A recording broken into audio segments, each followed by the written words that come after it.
Church, listen. When the Israelites groaned under the weight of their suffering, God did not ignore them.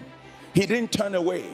He didn't keep silent. He raised a man named Moses, not to fight a government, not to rebel against a nation, but to carry out a divine assignment.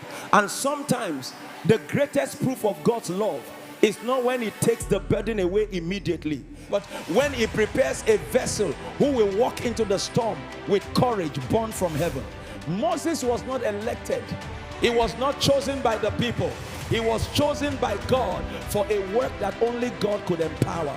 And I ask you today, not as a political question, but as a spiritual reflection.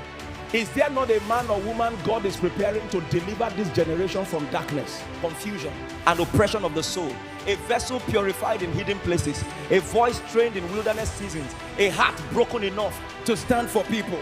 Not a fighter of systems, not a challenger of authorities, but a restorer of hope, a healer of broken hearts, a messenger of light in a nation that feels heavy.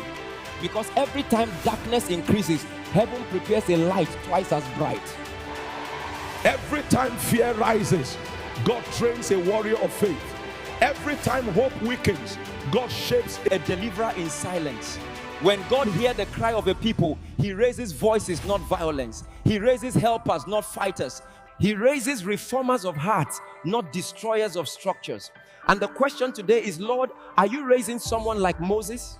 A Moses that will lead us out of fear and into faith. Not political deliverance, but spiritual awakening.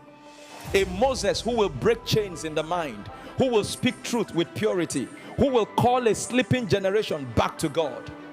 And maybe, just maybe, that Moses God is preparing could be sitting right here in this service, quiet, unknown, hidden, but heaven is watching and destiny is calling. Church, hear me well. Whenever God is about to shift a generation, he starts by awakening the hearts of ordinary men. He stirs a hunger that cannot be ignored, a fire that cannot be quenched, a burden that cannot be explained.